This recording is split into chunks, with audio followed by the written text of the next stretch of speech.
My roommate, Daisy, was totally jealous of my good luck, so she secretly swiped my good luck charm, hoping to steal my good fortune. But she had no clue I was born with the worst luck ever, always running into trouble. All the good vibes I had now, I bought them from the ghost world. And messing with a ghost's luck? That means evil spirits coming to collect. I woke up and my necklace was gone. A cold sweat broke out, and I frantically searched my bed. When I realized it wasn't there, I yanked open the bed curtain and snapped, "Has anyone seen my necklace?" I'm usually a pretty chill person, so I'd never blown up like that before. My roommates were all startled. Daisy rolled her eyes and huffed, "What's your problem, Olivia? Nobody wants your junk." Sarah chimed in, "Seriously, what could a broke person like you even have that anyone would want?" As for Lily, she just shook her head slightly and quietly said she hadn't seen it. My necklace was like a lifeline, a protective charm I'd worn constantly since I was a kid, only taking it off to shower. I clearly remember it being on my neck before bed last night, and now it was just gone. I gave my 3 roommates a cold stare, saying slowly and deliberately, "I don't care which one of you took it, but you'd better return it quickly. Don't blame me if you get into trouble later, because I warned you." Daisy tossed her eyebrow pencil down, crossed her arms, and replied dismissively, "If you suspect us of stealing, then call the cops and have us all arrested." Sarah scoffed, "Call the cops? For her cheap little trinkets? The police won't even bother with that." Lily, meanwhile, just hunched her shoulders and kept quiet. Seeing their reactions, I pretty much knew what was up. Since none of them would fess up, I didn't waste any more breath and just yanked my bed curtain shut. I'd already laid it out for them. If they were so set on self-destruction, there was nothing I could do. The next day, Daisy was, as usual, showing off her new bag in the dorm. Unlike her usual knockoffs, this time she had a Louis Vuitton spring show bag. Daisy bought another new bag. "I'm so jealous. You have so much spending money," Sarah said, looking envious. "When will I ever get to carry a Louis Vuitton bag?" "Some things you either have them from birth or you never will," Daisy said, then intentionally glanced at me. Sarah immediately jumped in, "Exactly. Some people aim high but have nothing. They just can't stand seeing others doing better than them, so they run around spreading rumors and falsely accusing people of stealing their stuff." "All right, we're roommates, no need to be so mean," Daisy said. She was in an unusually good mood today and, in a rare generous move, picked out a previously used bag from her closet and handed it to Sarah. "Since you like Louis Vuitton bags, you can have this one. I only used it once at school, so I hope you don't mind." Sarah's hands trembled with excitement, and she thanked Daisy profusely before carefully putting the bag away. Truly grateful.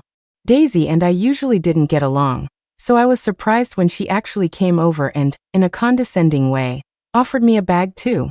I didn't even bother to look up, just calmly said, "Take it. I don't need it."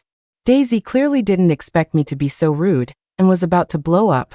But Sarah, looking greedy, quickly snatched the bag and buttered her up. "Daisy, since Olivia doesn't want it, can I have it instead?" Daisy shot me a glare for being ungrateful, then haughtily told Sarah, "Whatever." Sarah and Lily both came from regular families. Their understanding of luxury brands was limited to just a logo. Seeing Daisy with Chanel one day and Louis Vuitton the next, they all thought she was some rich heiress. But only I knew that Daisy was actually a low-income student from a rural area. I'd once run into her submitting her financial aid application when I was delivering documents to the student union. She mistakenly thought I was also there for financial aid. At first, when she flaunted her wealth in the dorm, she was worried I'd expose her. But as time went on and I didn't do anything, she assumed I was weak and started acting even more brazen. I never intended to cause trouble with anyone, but I never imagined she'd actually try to steal from me, taking my protective charm, which was meant to save my life. I'm the only daughter of my group. Because my ancestors made their fortune through some shady business, the consequences fell on their descendants. My family always struggled to have children. My dad and mom were married for 20 years with no luck, and after seeking medical help everywhere, I was finally born when he was 50. As the sole heir of my family, I've been doted on since birth. But even with professional nannies and nutritionists meticulously caring for me, I remained sickly and prone to accidents. When I was 3, a high fever one night almost killed me. My grandpa sensed something was wrong and immediately called a Taoist priest to cast out evil spirits. The priest looked at me, pale and sickly, and shook his head repeatedly, saying only, "This child is born to suffer for others. You won't be able to keep her." My mom almost fainted when she heard that. She clutched me tight, knelt on the ground, and begged the Taoist priest to save my life. Finally, after my whole family pleaded, the priest relented.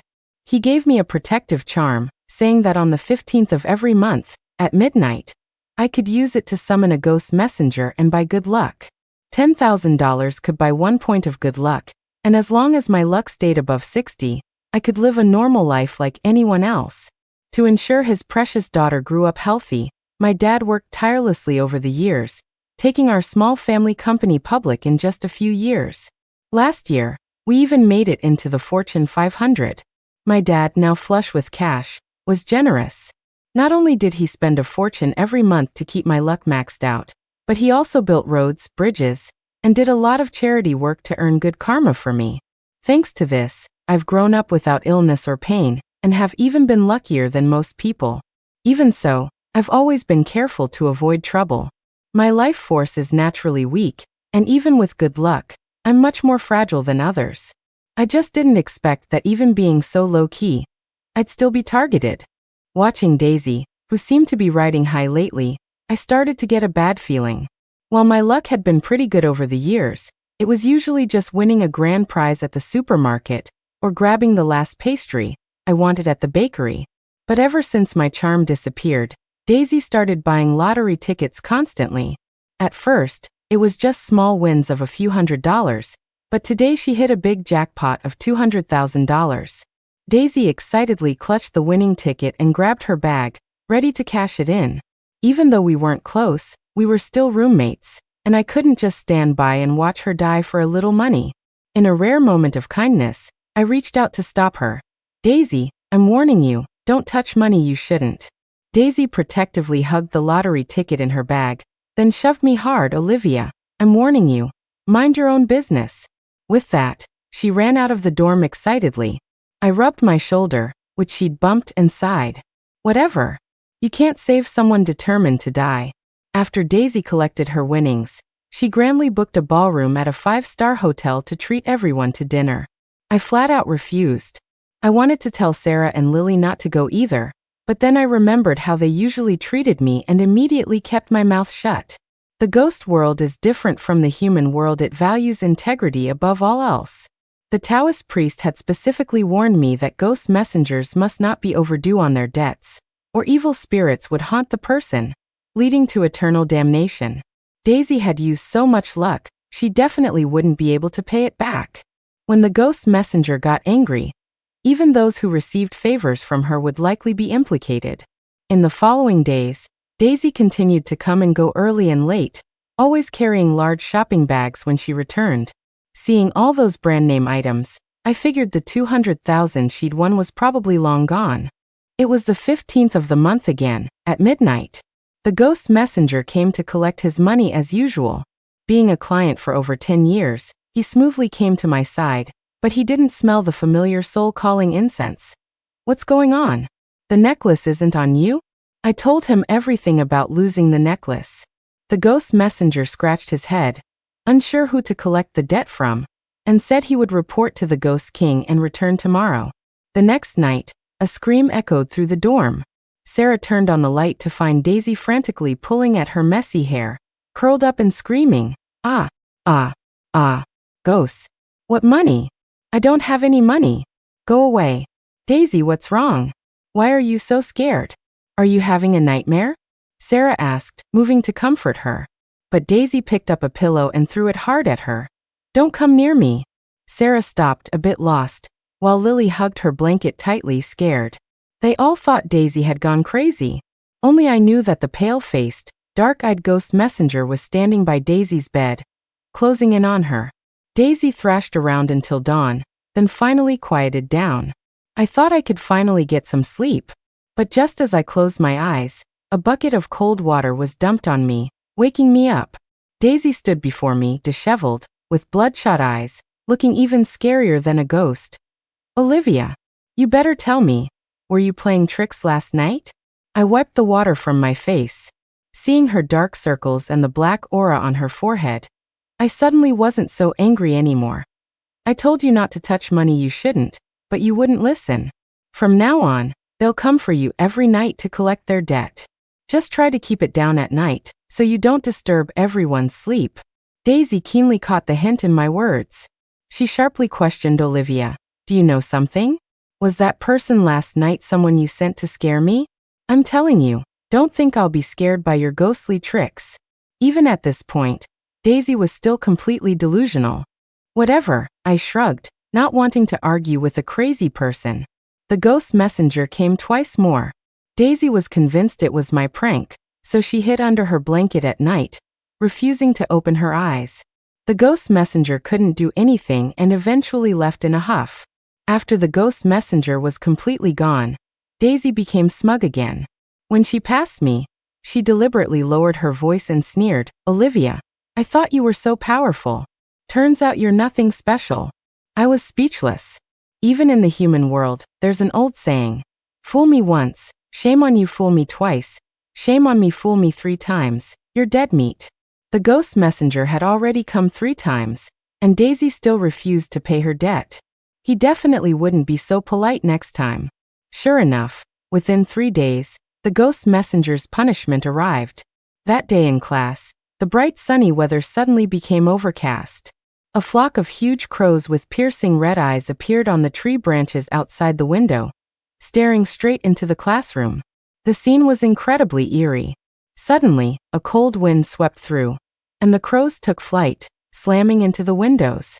The banging quickly caught the students' attention. The teacher unhappily tapped the blackboard, signaling everyone to listen, but before she finished, the glass shattered with a crash. Amidst screams, the crows swarmed in. The classroom erupted into chaos, but everyone quickly calmed down. They realized the crows weren't randomly attacking people, they were all swarming in one direction. And at the center of the crows' encirclement was Daisy. The crows were ferocious, tearing at Daisy's flesh until she screamed in pain, but no one dared to help her. 5 minutes later, the crows dispersed.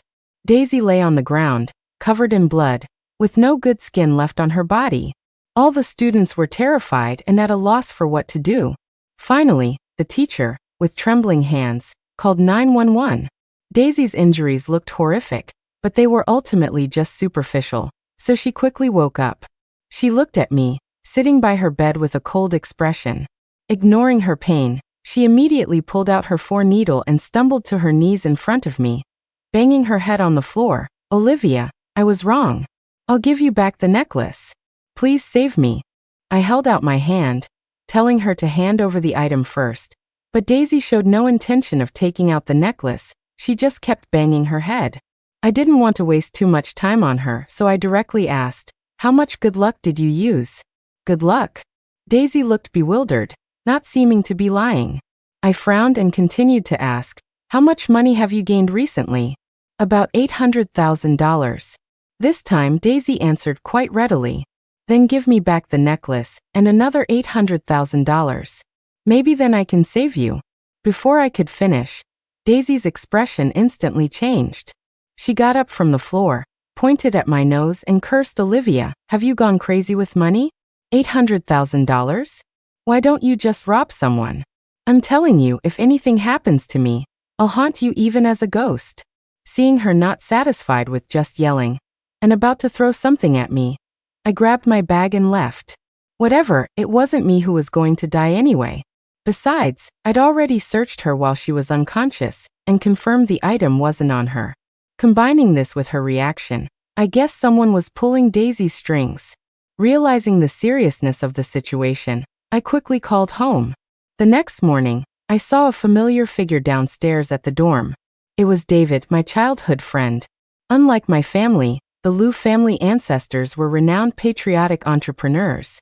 David, as the 9th-generation only son of the Liu family, not only had incredibly good luck since childhood but also, under the guidance of his grandpa, was skilled in various forms of divination and feng shui, almost a half-baked Taoist priest. I led him to a secluded corner, But before I could even speak, David had a playful smile on his face. "Olivia, why are you bringing me to the woods in broad daylight?" I ignored his teasing and got straight to the point. "I originally just wanted to teach her a lesson and get my necklace back, but this situation is probably much more complicated than I thought." David also dropped his playful demeanor and, with a serious expression, pulled out a file folder from his bag. "I got your message yesterday and had someone look into it overnight. Daisy comes from a poor family, but is very materialistic. To support her high spending, she was dating 3 men simultaneously, and one of them is very suspicious." I followed David's gaze. Stephen, 39, unemployed. This man had no parents and almost no social background, yet he always spent lavishly. "I've already had someone follow him. They'll contact us as soon as they have any news." To make it easier to stay in touch, David rented an apartment near the school. He often invited me over for dinner under the guise of sharing information. I knew he was trying to replenish my luck, so I didn't refuse. From the moment I lost my protective charm, my good luck began to gradually disappear. Since my luck was originally full, there wasn't much noticeable impact at first, but as time passed, I gradually felt my energy wasn't as good as before. David, on the other hand, had a constitution completely opposite to mine, and being with him could compensate for my depleted luck. One day, David sent me a photo of dinner again, inviting me over. Just as I was about to leave, Lily blocked my way. She clutched my arm tightly, trembling uncontrollably, and her words were jumbled. "Olivia, save me. I don't want to die.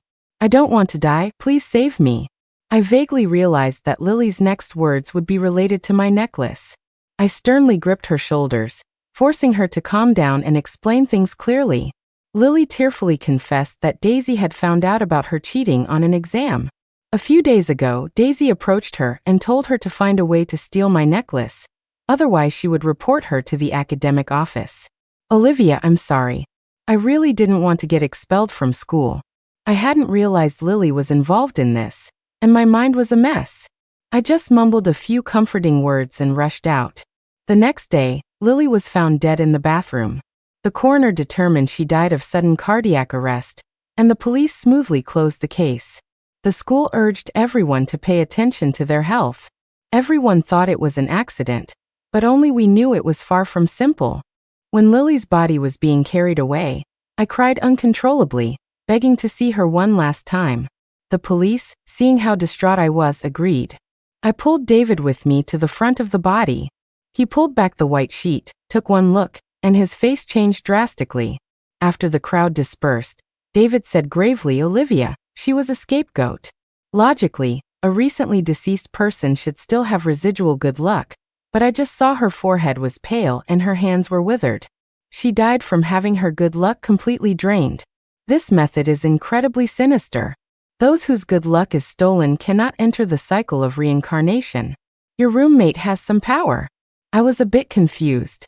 Ordinary people's good luck is usually around 60 or 70. And the method of stealing good luck is not only dangerous, but also extremely damaging to one's karma. Only those who are extremely greedy and want to gain something for nothing would risk their lives. Of course, there's another possibility. That the other party, like me, is born with depleted good luck and has to steal it to survive. No, it's also possible that the other party isn't human at all. David interrupted my speculation, his expression grim. Ghosts can't stay in the human world for long, but if they absorb a lot of good luck, they can look just like ordinary people and even avoid capture by ghost messengers.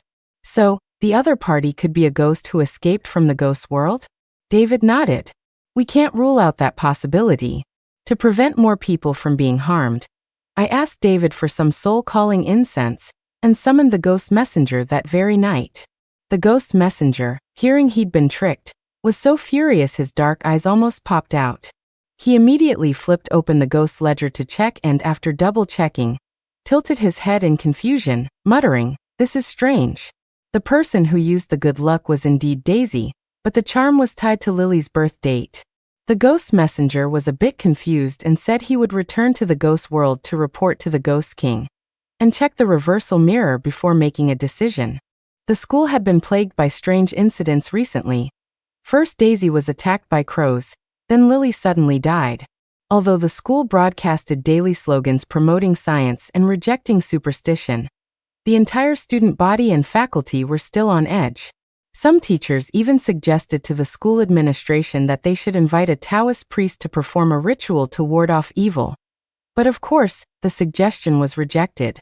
However, due to public pressure, the school ultimately decided to suspend classes for a week, urging everyone to stay in their dorms and minimize unnecessary outings. The same day the school announced the suspension, Daisy returned. Her complexion was rosy, and she looked fully recovered. There wasn't even a single scar from the crow attack. Seeing me staring at her, Daisy immediately smirked triumphantly. "Olivia, I'm so sorry to disappoint you. Not only am I perfectly fine, I'm doing even better now." With that, she flaunted the car keys in her hand. Sarah's eyes lit up, and she quickly went to curry favor. I just gave her a cold glance, unwilling to speak. I used to think Daisy was just vain, but I never imagined she could be so malicious and cold-blooded. For her own selfish desires, she could nonchalantly sacrifice a roommate's life, and even feel completely justified in profiting from it. Before, Daisy was annoying, but her sins weren't enough to warrant death. If the ghost world had forcefully ended her, they would have been punished by the heavens. But now Daisy had a human life on her hands.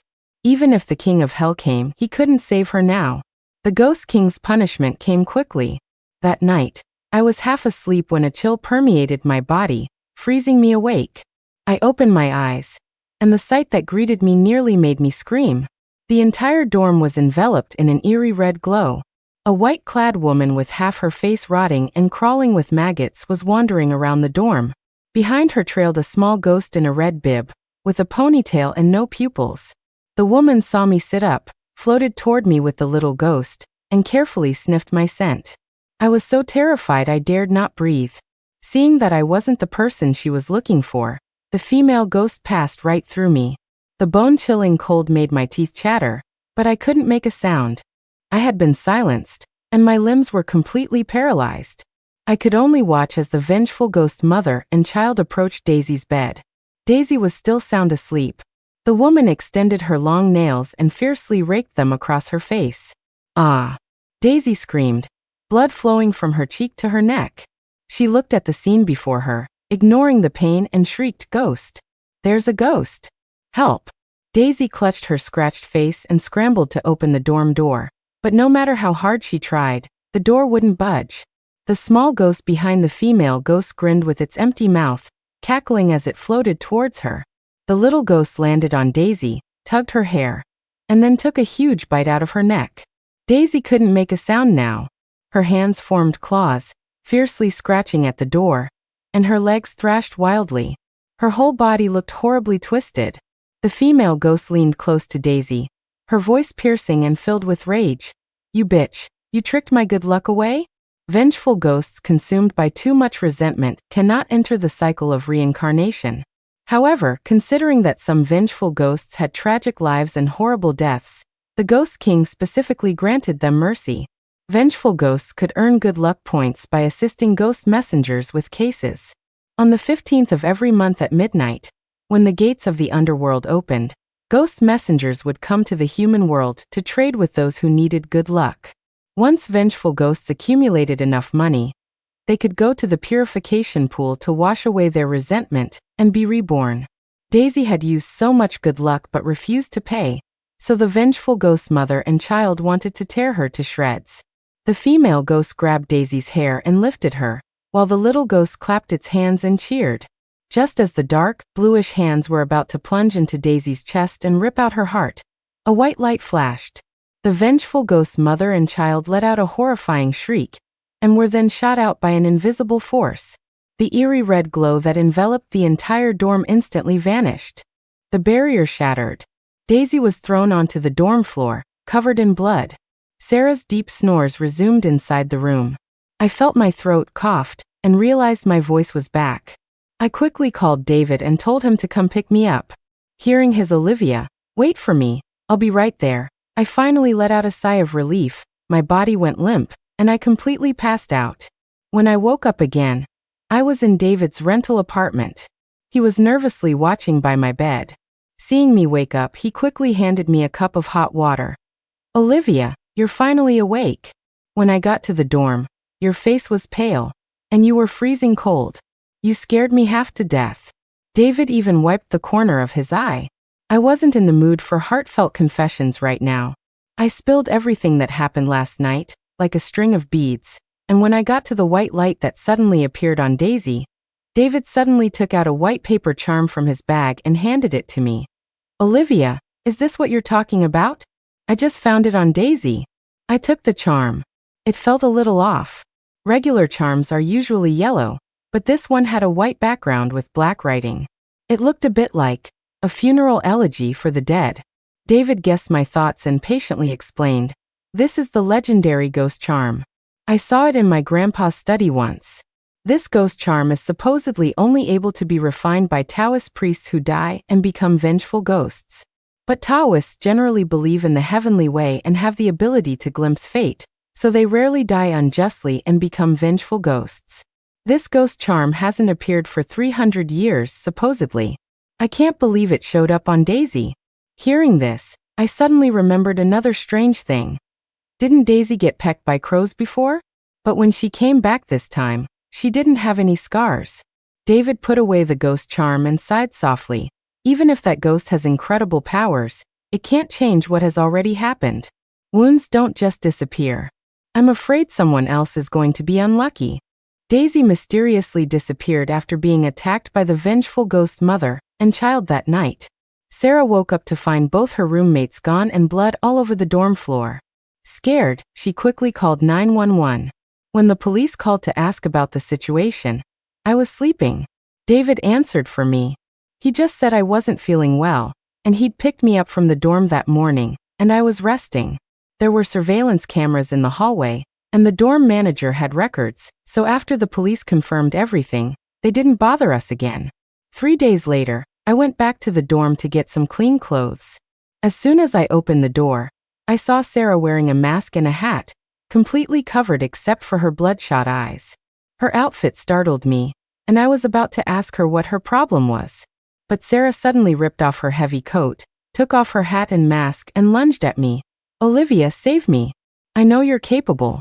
Please, for old time's sake as roommates, you can't just leave me to die." Sarah's body was covered in dense scars, the most chilling being the bloodstains on her face, winding from her eyebrows to her chin. Seeing me slow to respond, she became frantic, suddenly hoarsely screaming, "Now Lily's dead, and I'm like this. Olivia, if you leave me to die, you'll be next." I had felt some pity for Sarah, but now hearing her say that, I couldn't help but sneer inwardly. She could barely save herself, and she was still trying to threaten me. I hardened my face and said slowly and deliberately, "Sarah, everything in this world has karma.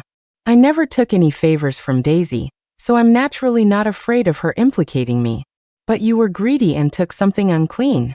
This is your karma, so just deal with it." With that, I stepped past her, grabbed a couple of random clothes from the closet, and turned to leave. With the clue of the ghost charm and my family's immense wealth, we quickly uncovered Stephen's past and current whereabouts. David called his grandpa, who had retired and was traveling around practicing, telling him that my girl had attracted some unclean things, and to come back immediately. David's grandpa teased him a bit, then suddenly changed the subject, telling us not to act rashly for the next 2 days, and to wait for him to return before doing anything. For me, a sickly person, and David, a half-baked Taoist, to confront a powerful vengeful ghost head-on would be like throwing an egg at a rock. Even if David's grandpa hadn't said anything, we weren't planning on going alone.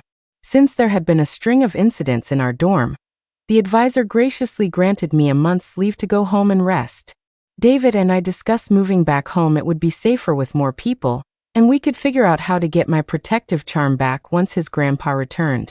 Just as we finished packing our bags and were about to leave, 2 uninvited guests blocked our way. Stephen wore a white suit and carried a folding fan, looking refined, but his triangular eyes were full of shrewd calculation. Daisy, dressed provocatively, clung to his arm and said in a clipped voice, "Well, where are you 2 off to?" David shielded me behind him, his gaze sharp as he stared at Stephen. "Stephen, I know what you want. Let Olivia go, and I'll go with you." Stephen didn't speak, But Daisy couldn't hold back. She scoffed and said scornfully, "Who do you think you are, trying to bargain here?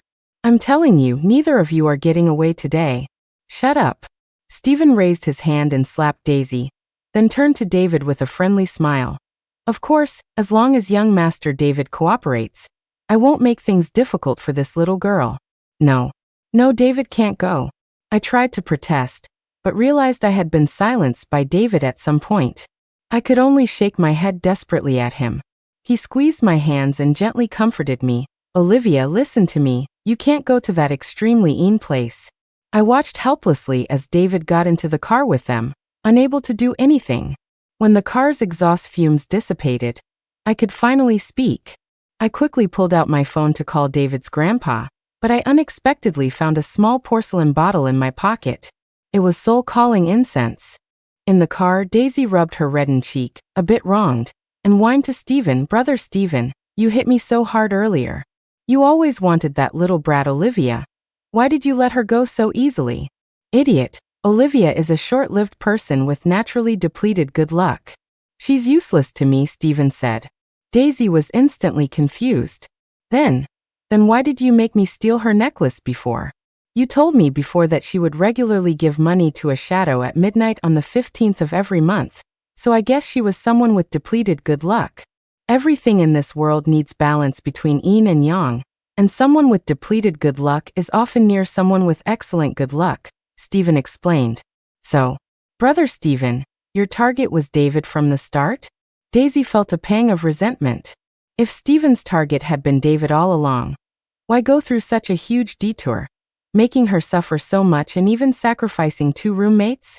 Although she used to help Stephen trick girls to absorb their good luck, it had never involved taking lives. Thinking of her previously peaceful life being thrown into such chaos, Daisy felt a rare pang of regret. Stephen saw through her thoughts and sneered, "It's because you're useless. What kind of garbage did you find me? They couldn't replenish much good luck, and only brought me trouble." He could tell that David had some real abilities.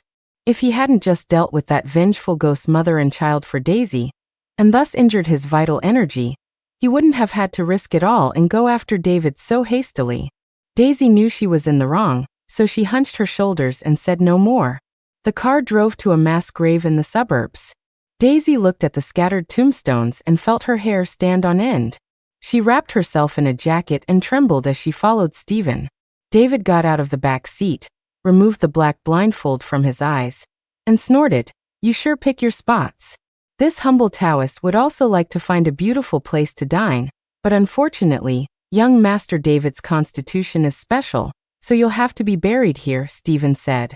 David's good luck was so strong that even ghost messengers couldn't handle it, let alone Stephen, a ghost who had lost a lot of his vital energy. Only in this extremely mean place could he barely suppress David's abundant good luck. David clicked his tongue impatiently, "You're such a chatty demon Taoist. Who knows who'll win yet? Big talk for a young punk. Just die already. If I eat you, even the ghost messenger won't be able to touch me," Stephen said, then transformed into his true form, a skeletal figure in tattered Taoist robes, and lunged at David. David took off his peachwood beads and quickly chanted a spell. The two forces were locked in a stalemate, but in just a few seconds, David's prayer beads broke, scattering on the ground. He stumbled, fell to the ground, and coughed up a mouthful of blood. Stephen looked down at David's disheveled state and sneered. Just a young kid, and you want to challenge me?" With that, he extended his skeletal claw, ready to absorb David's good luck. In the nick of time, a peachwood sword flew straight towards his heart.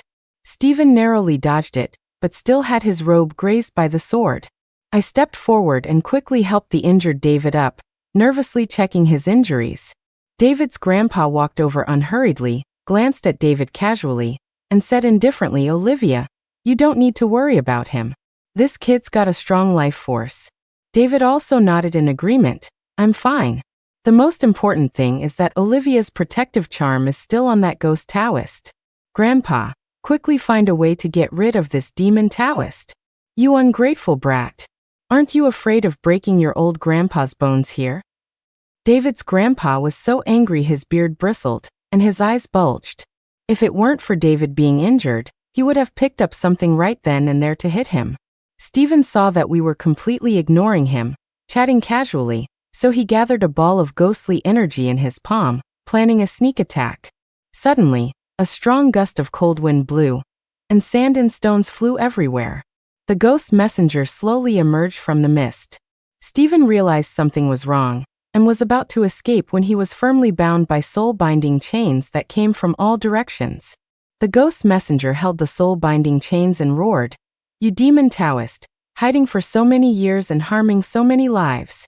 Quickly come with me to receive the Ghost King's punishment." Seeing Steven caught by the ghost messenger, Daisy, though terrified and weak-kneed, stumbled up and struggled to run back to the car. But as soon as she moved, she was spotted by several evil spirits. Without Steven's protection, the sinful Daisy was quickly devoured by the resentful evil spirits.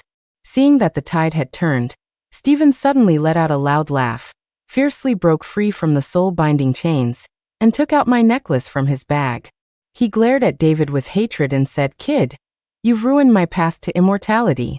Now I'm taking this girl with me to be buried." With that, he gathered a ball of eerie blue ghost fire in his hand, instantly turning my protective charm to ashes.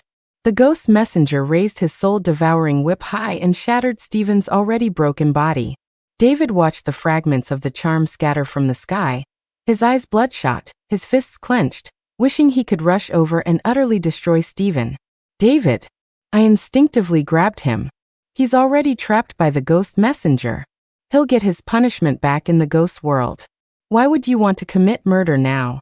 David's body stiffened, and after a long time he slowly turned his head, his voice trembling, "Olivia, without that charm, you'll die." Even though it concerned my life and death, I was calmer than anyone else at that moment. "No, there must be a way." I forced a relaxed smile. "Worst case scenario, I'll just be inseparable from you for the rest of my life. You can be my portable power bank, ready to replenish my good luck whenever I need it." After returning, I fell seriously ill. I lay in the hospital for 3 full days before slowly waking up. Seeing my parents' worried faces by my bed, my eyes teared up, and I wanted to cry out all the anxiety and fear of the past few days. "You child, you really scared me to death. Mom only has you, and if anything happened to you, how would your old parents live?" My mom cried heartbrokenly, and my dad was also sniffling and wiping away tears beside her. Their alternating cries actually made my feelings of guilt disappear. I couldn't help but feel relieved that I hadn't involved them. Otherwise, with their fragile emotional capacity, they'd probably be traumatized. My parents' crying gradually subsided. I was wondering how to tell them about my protective charm being destroyed when David and his grandpa walked in, carrying a bouquet of flowers. The moment David saw my parents, he bowed deeply, his expression incredibly serious. "Uncle, Auntie, I'm so sorry. I didn't take good care of Olivia, and her protective charm was destroyed. But don't worry, I'll take responsibility." At these words, everyone in the room froze. I was full of questions, wanting to rush over and grab David's collar, asking him how he planned to take responsibility. My poor daughter. I can't live. My mom's wail was the first to break the deadlock. My dad also swayed, almost fainting. David's grandpa wrapped his cane and slapped the back of David's head. "What are you staring at? Hurry up and explain yourself." David rubbed his head sheepishly and said meekly, "Uncle, Auntie, please calm down and let me finish." Over the past 2 days, Grandpa and I searched through all the books at home and found a way to transfer my excess good luck to others. That means Olivia can live a normal life like anyone else from now on. My parents instantly stopped crying and, overjoyed, rushed to embrace me. I was overwhelmed by the fantastic news, numbly letting them hug me, unable to fully process it for a long time. After a month's leave, I returned to my familiar school. My advisor thoughtfully arranged a new dorm for me. My new roommates weren't close to me. After all, the incident of 1 death, 1 injury, and 1 missing person in our old dorm was widely known, and as the only survivor, I naturally couldn't escape the gossip. The story spread even more wildly online, and even a reporter specializing in supernatural events found me, wanting to do a feature story.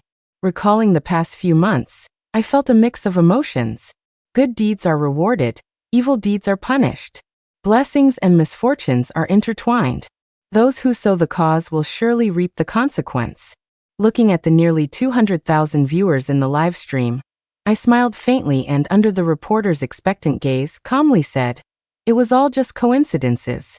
There are no supernatural events." Ignoring the disappointed curses from netizens, my eyes suddenly turned cold.